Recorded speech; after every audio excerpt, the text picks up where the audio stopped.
네, 오늘은 드디어 산상설교 마지막 말씀입니다. 네, 설교 제목이 좀 이상하지요? 설교 제목이 뭡니까? 이어지는 산상설교다 이렇게 되어 있습니다. 산상설교가 끝났다는 겁니까? 안 끝났다는 겁니까?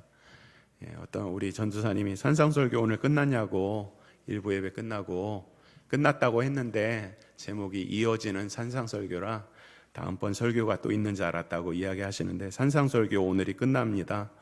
근데 이어지는 산상설교라고 한 이유는 예수님께서 공생애를 시작하시면서 이 땅에 오셔서 천국 복음을 전하십니다.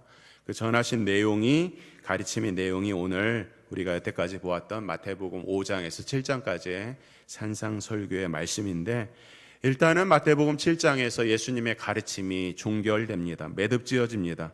그런데 이제 7장을 넘어서서 8장과 9장을 가게 되면 이 마태복음의 저자인 마태는 다른 복음서의 저자와 달리 예수님께서 그 고치시고 또 회복시키시는 이 사역을 한목에 8장과 9장에 다 몰아넣으세요. 그 내용을 보면 문둥병자를 고치시고 백부장의 하인을 고치시고 열병 들린 베드로의 장모를 고치시고 풍랑을 잠잠케 하시고 중풍병자, 혈루병 여인, 맹인, 귀신 들린 자 다 고치시고 세리인 마태를 부르시고 제자를 파송하시는데 어떤 복음서보다 마태복음의 저자인 마태는 예수님의 본격적인 사역을 8장과 9장에 마치 다 몰아넣듯이 넣어버렸다는 거예요.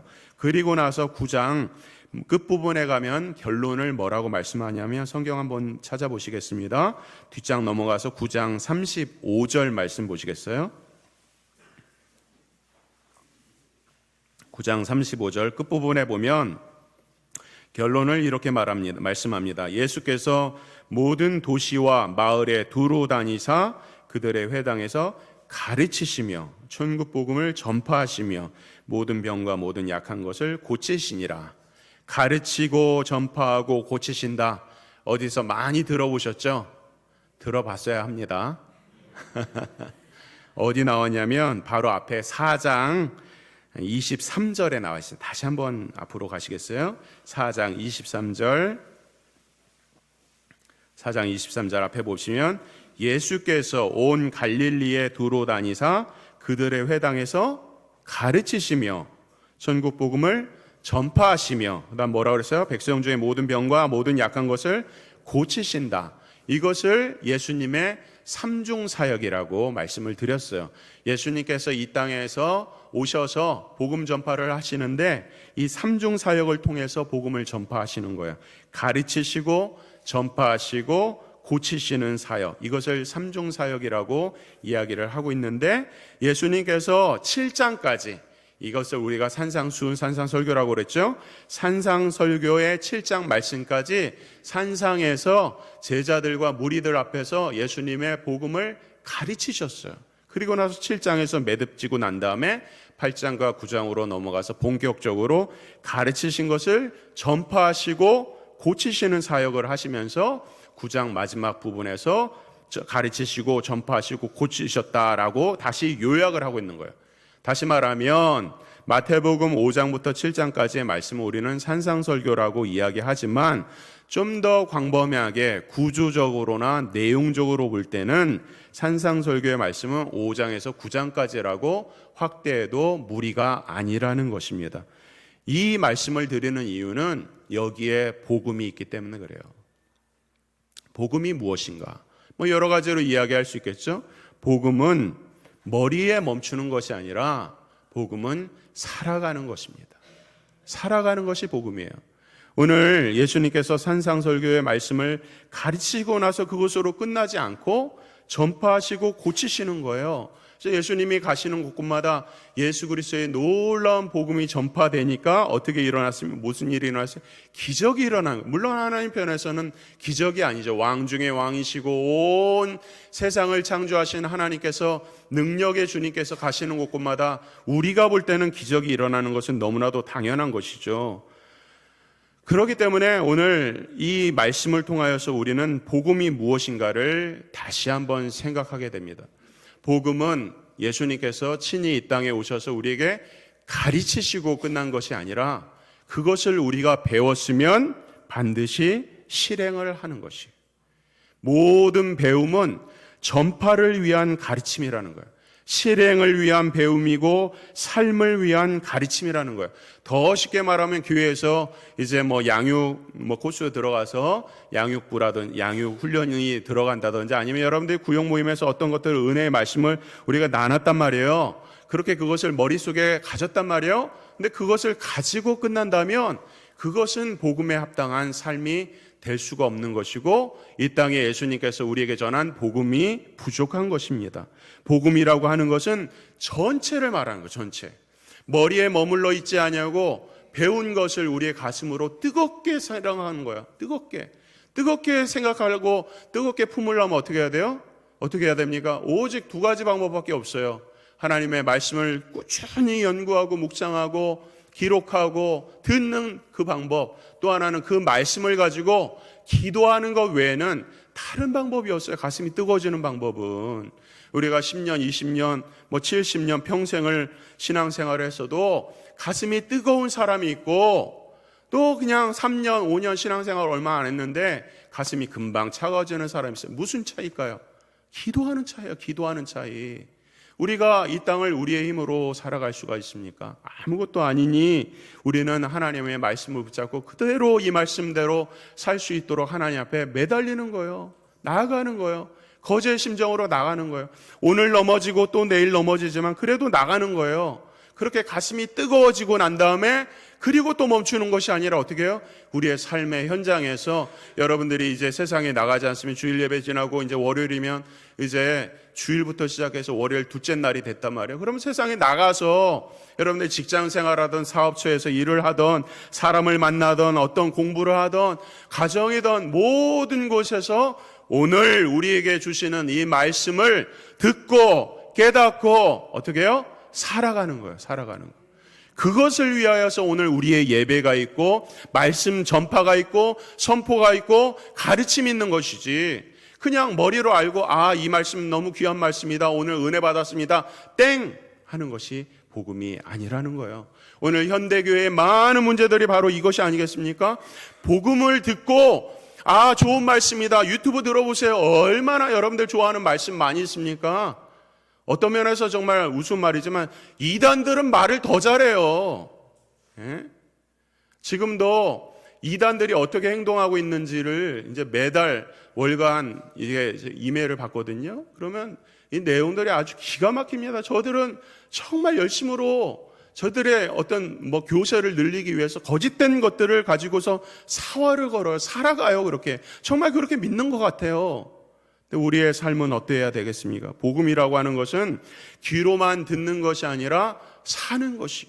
그것을 오늘 예수님께서 보여주시는 거예요. 7장을 가르치고 나서 그리고 나서 제자들이 다 흩어졌더라라고 하면은 아무것도 안 남지 않겠어요? 그러나 예수님께서는 제자들을 불러 모으셔서 5장에서 7장까지의 말씀을 가르치시고 그 가르친 말씀대로 친히 직접 나가서 전파하시고 병들고 약하고 마음이 상하고 복음이 필요한 사람들에게 하나님의 은혜를 부어주시는 그 회복의 사역을 하시는 것입니다. 그 삶이 바로 오늘 예수 그리스도가 이 땅에 오신 이유인데 그리고 나서 이 산상설교의 말씀을 마치고 나니까 오늘 28절 29절에 뭐라고 합니까? 당연히 이런 말씀을 하죠. 예수께서 이 말씀을 마치시니 무리들이 그의 가르치심에 놀라니 이는 그 가르치는 것이 권세 있는 자와 같고 그들의 서기관들과 같이 아니함 일러라. 권위 있는 자와 같다라고 하는 이 말씀이 옛날 개역 성경에서는 권세 있는 자다 이렇게 번역을 했는데 저는 권세가 더 좋은 것 같아요. 어쨌든 간에 많은 무리들이 예수님의 가르침을 받고 놀랍니다. 그리고 놀라면서 뭐라고 그러냐면 그 옆에 따라온 서기관들과 같지 않다라고 하고 있어요. 무슨 의미입니까? 자 보십시오. 당시에 율법 교사와 서기관, 바리새인 같은 사람들은 하나님께서 주신 구약의 율법의 말씀을 가르치고 전하는 것으로 그들의 사명을 감당했어요. 그것이 전부였어요. 그런데 그들은 그것을 율법이라고 하는 것을 가르치고 전할 뿐이지 그 가르치면서 그 율법 가운데서 자기의 권위를 스스로 주장한 적이 한 번도 없어요. 아니 그 율법을 가르치면서 그 율법을 가지고서 자기의 권위를 주장할 수 없는 것입니다. 당연한 것입니다. 저들은 구약의 율법을 말하면서 단지 이렇게 말할 뿐이에요. 구약의 법으로는 이렇게 말씀했다. 모세의 법으로는 이런데 너희는 어떻게 해야 되냐?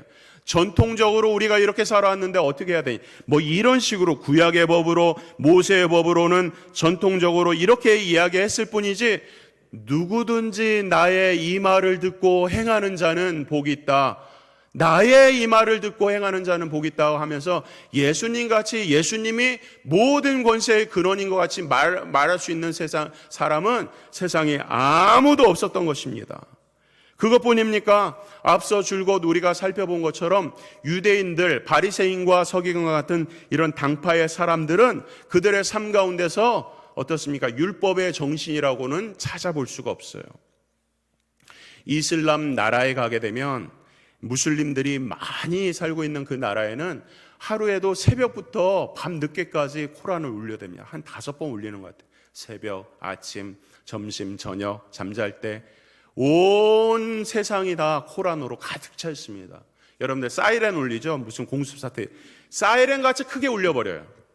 그래서 아무 일도 할 수가 없어요. 코란을 그렇게 달달달달 외우고 또 자신들의 사원을 향해서 절을 하고, 버스 운전수가 이제 운전하다가 시간이 됐어요. 그럼 어떠면 차를 멈춥니다. 그리고 나서 그 위에 있는 돗자리를 꺼내요. 그리고 나서 길바닥으로 나가요. 그래서 자기의 코란, 이 성전을 향한 곳에 돗자리를 피우고서 거기서 또 기도를 합니다. 그거 끝나고 나서 다시 운전해요. 이런 열심을 가지고 있는 사람들이 얼마나 허무한지 모릅니다. 그들은 라마단이라고 하는 금식 기간을 보내거든요. 일정한 금식 기간을 보내는데 참 웃지 못할 일이 있습니다. 금식을 하긴 하는데 금식을 언제 해야 되냐면 해가 떠서 해가 질 때까지 금식을 한단 말이에요. 그러니까 해가 떨어지는 그 순간 온 가족이 어디에 모여 있을까요? 식탁에 모여 있습니다.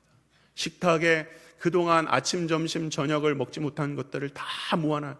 치킨도 있고 불고기도 있고 뭐 여러 가지 피자도 있고 다 있겠죠. 그리고 나서 해가 딱 떨어져서 종이 울리면 어떻게 될까? 허겁지겁 먹어대는 거예요. 그러니까 막 배가 산마치 나오고 비둥비둥 살이 찌고 폭식을 그렇게 하니까 라마단 1년에 몇 번씩 있거든요. 매일 그렇게 보내는 거예요. 그러면 이 일을 행하는 저들을 보면서 이것이 과연 금식인가? 성경적 금식은 상하고 통회하는 자의 마음을 하나님이 받으시는 금식이고, 하나님 이거 아니면 안 됩니다 하면서 자기의 생명줄을 가지고 나가는 것이 금식인데, 그냥 하루에 일몰에 떨어질 때까지 금식하는 척하는 거야. 그러니까 자기도 그것이 민망할 뿐만 아니라 그것을 보고 자라는 자녀들이 과연 어떠한 마음으로 이슬람의 율법을 이해하고 있을까요? 이런 것이 이슬람의 모습인데, 이와 같이 자신의 삶 자체에 권위가 없는 것이 바리새인들의 모습이었다는 거예요.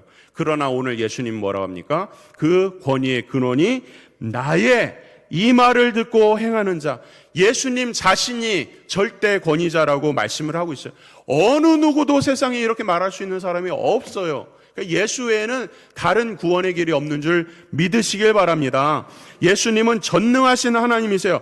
요한복음 1장 1절에 보면 태초에 말씀이 계시니라, 이 말씀이 하나님과 함께 계셨으니 이 말씀은 곧 하나님이라. 하나님이신 말씀이 세상을 창조하시고 이 창조하신 말씀이 바로 예수님이라고 말씀하고 있어요. 예수님은 온 세상을 창조하신 전능하신 하나님이라고 성경은 선포하고 있는 것입니다. 그런데 더 놀라운 것은 전능하신 하나님께서 그 자리에 높은 권자에 홀로 계신 것이 아니라 이 땅에 천하고 천한 곳에 내려오셔서 인간이 되셔서 몸소 그 모든 말씀을 친히 행하시는 것입니다.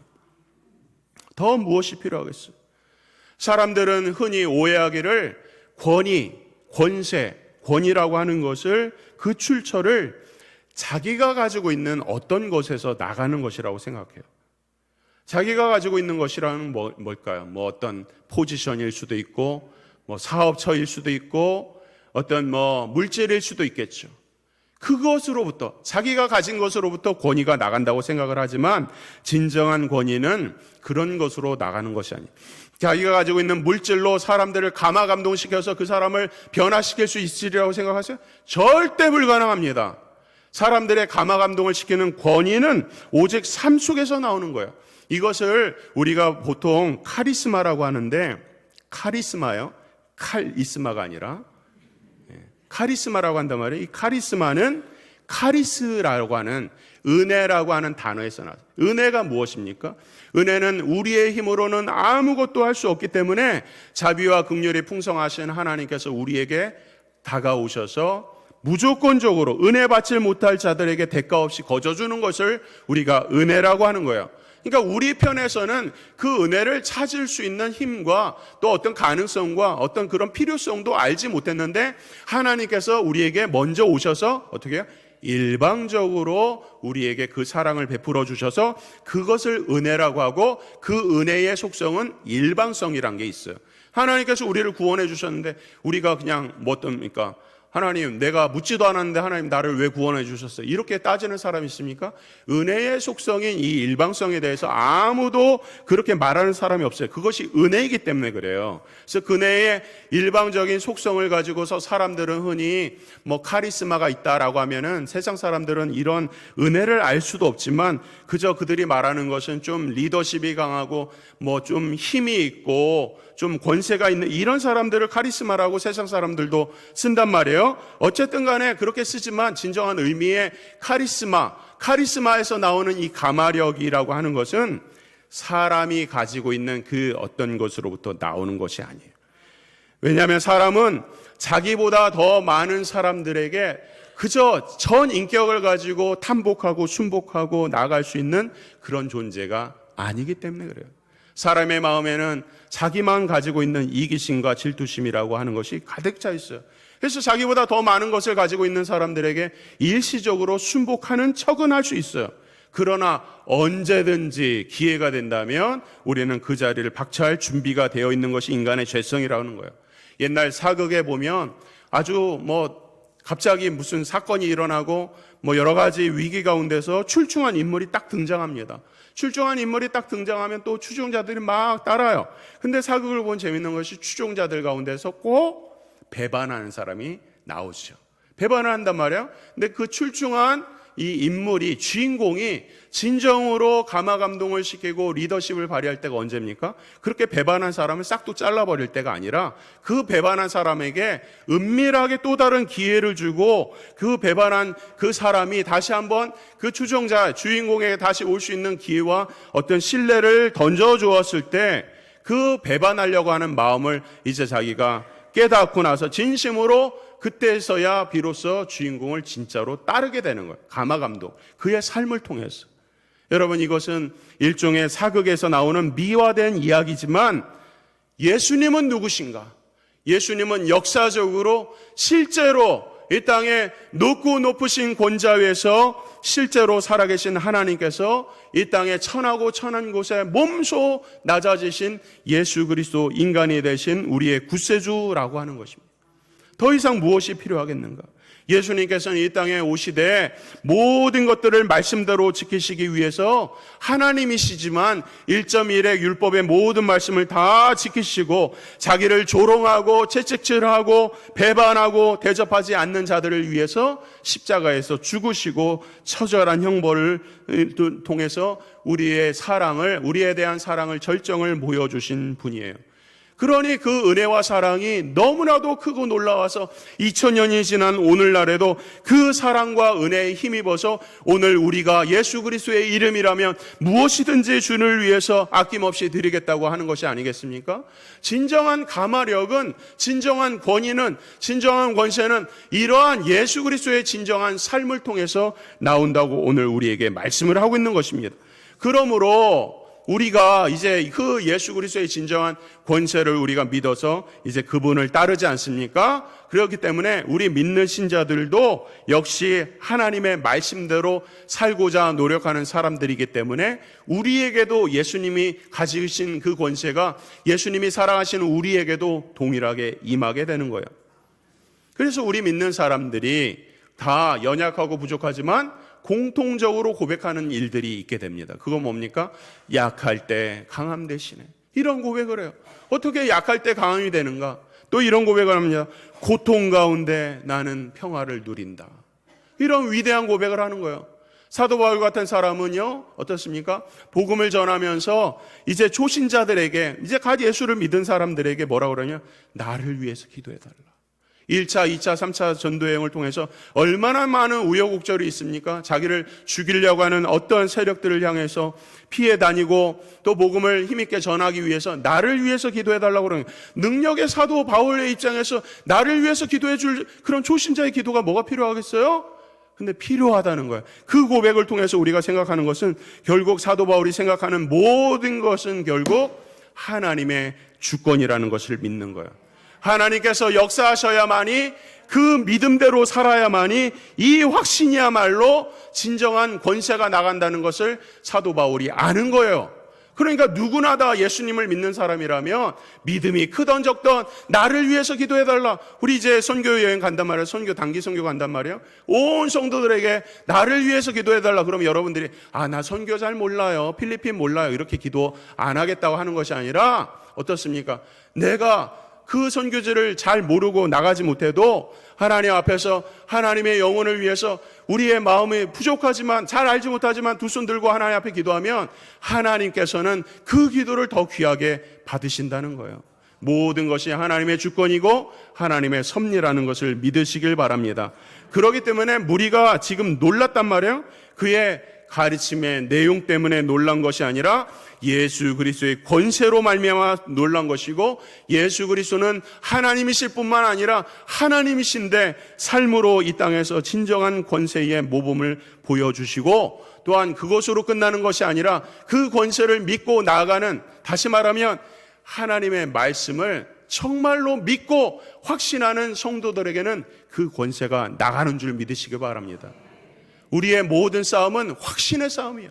이 말씀을 하나님의 말씀으로 믿느냐 안 믿느냐의 싸움. 홍해가 갈라진 것을 여러분들 믿으셔야 해요. 성경이 말씀하고 있기 때문에 그래요. 하나님께서 만나로 이스라엘 백성들을 먹이신 것을 어떻게 40년 광야 생활, 만나가 하늘에서 내려서 먹을 것을 먹게 했다? 이거 정말 여러분들 믿어지십니까? 믿어야 한단 말이에요. 왜? 하나님의 말씀이기 때문에. 모든 것을 하나님의 말씀으로 믿는 그 확신 있는 삶을 살아간다면 정말 모든 것을 다 가치 있게 여기지 않고 자기의 모든 것을 들여서 바쳤던 향유 옥합을 깨뜨렸던 여인의 기도와 같이, 또는 우리의 믿음의 선조들 십자가를 거부하지 아니하고 정말 하나님 앞에 그렇게 나아갔던 것처럼 우리도 이 말씀의 확신을 가지고 있다면, 예수가 그리스도라고 하는 확신을 우리가 누린다면 세상의 거친 어떤 조류에도 우리가 헤쳐나가고 확신 있는 이 좁은 길에 승리할 줄 믿습니다. 이런 모든 제자들이 되길 바랍니다. 한 가지 더 생각하고 싶은 것은 이 산상설교를 통해서 드러난 독특한 세 부류의 사람이 있습니다. 첫째는 제자입니다. 제자는 우리로 말하면 우리 믿는 신자들이겠죠. 둘째는 예수님을 반대하는 부류입니다. 이 반대의 부류자들은 종교 지도자들, 유대의 종교 지도자들로 바리새인과 서기관 같은 사람들, 행함이 없고 자기가 가진 기득권을 누리려고 했던 사람들, 예수를 반대했어요. 그리고 나서 세 번째 부류의 사람이 나오는데 바로 무리입니다. 무리가 누구인가? 예수의 적대자 바리새인과 서기관들도 아니고 또 주를 추종하는 제자들도 아니고 무리가 있다는 거예요. 무리.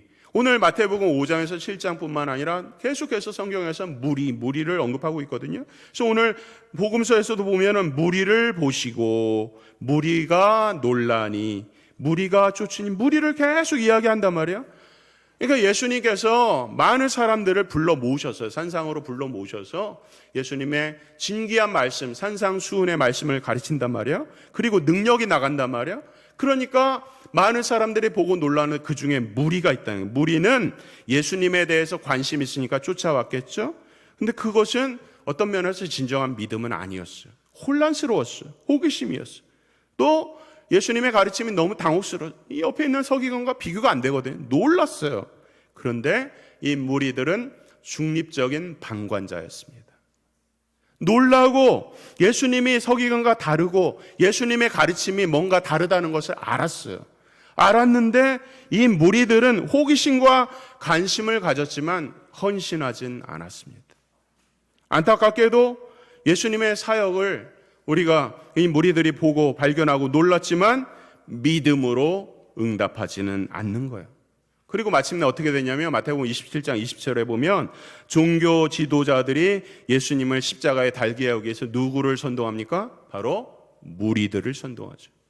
무리들이 십자가에 달라고, 바라바를 내리고 십자가를 달라고, 예수를 십자가 달라고 무리들이 외칩니다. 마지막 선동당하는 사람들이에요. 그러나 그럼에도 불구하고 자비로우신 하나님께서는 이 중립적인 방관을 하고 있는 무리들을 주목하고 있는 거예요. 왜 그럴까요? 교회로도 그렇습니다. 복음 안에 사는 제자들의 삶을 온전하게 살아가는 우리 성도의 삶이 있고, 또 교회 안에는 없지만 세상에 믿지 않는 사람들은 바리새인과 서기관과 같이 예수의 그 놀라운 복음을 거부하고 또 손가락질하는 사람들도 있어요. 그런데 교회 안에 가장 문제가 있는 부류들은 바로 무리입니다. 무리. 어떤 면에서 무엇을 해야 되는지도 알아요. 예수님이 하나님인 것도 아는 것 같아요. 근데 중립적인 방관을 취하면서 진정으로 헌신하지 않습니다. 그런데도 하나님께서는 이 무리의 마음을 쓰고 있는 거예요. 이 무리를 향해서 말씀하고 있는 거예요. 오늘 이 부족한 종을 통해서 선포되는 말씀도 어떤 면에서 이미 제자가 된 사람들은 어떤 면에서 이 모든 말씀이 너무 그냥 은혜로 받아들여지고 감사하고 기뻐하고 놀랍습니다.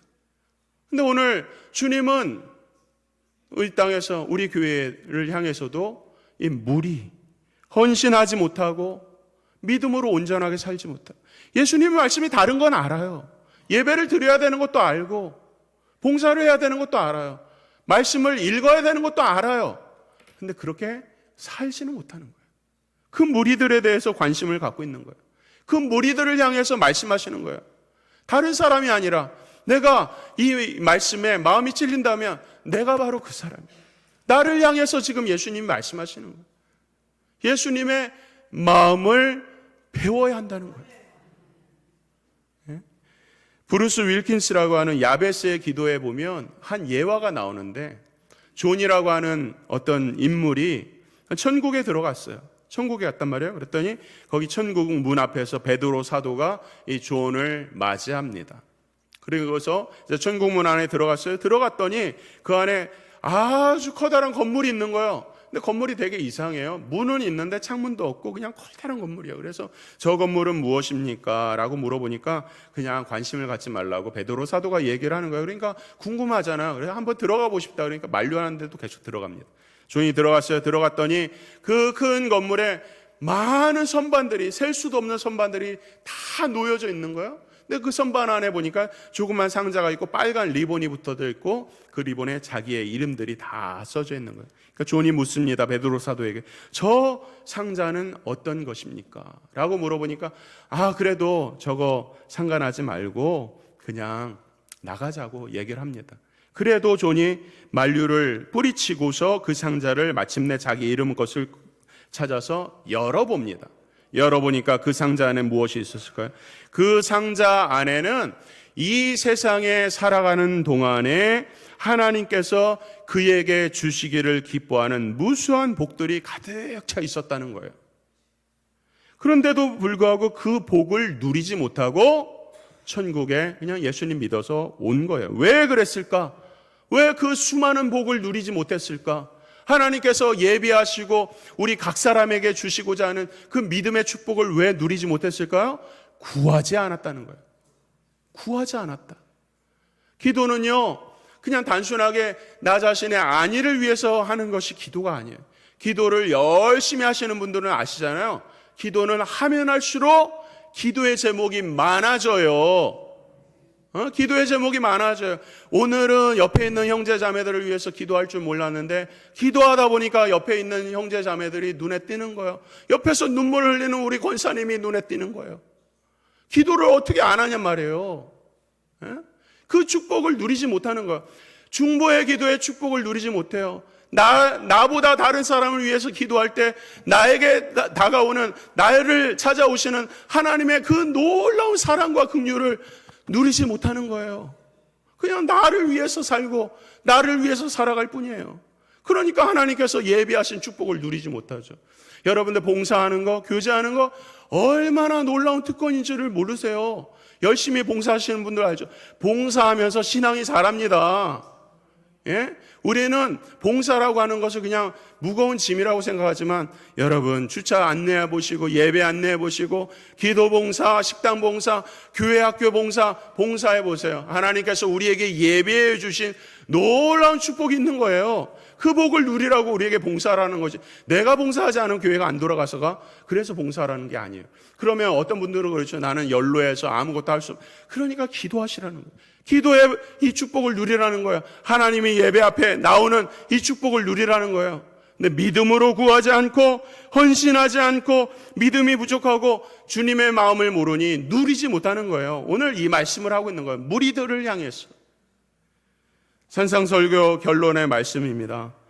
천국의 비밀을 깨달은 사람에게 예수 그리스도는 예수님은 메시아였어요. 그러나 자기의 종교적인 안일과 어떤 기득권을 취하길 원했던 사람들, 세상에 믿지 않는 수많은 사람들, 예수님을 믿으면 뭔가 빼앗길 거라고 생각하는 사람들에게는 예수님은 원수였어요. 원수. 그리고 또 마지막 부류의 사람, 예수님이 메시아인 줄 알지만 헌신하지 않는 중립적인 방관자 무리에게는요, 예수님이 귀찮고 부담되는, 부담이에요, 부담. 어떻게 알아?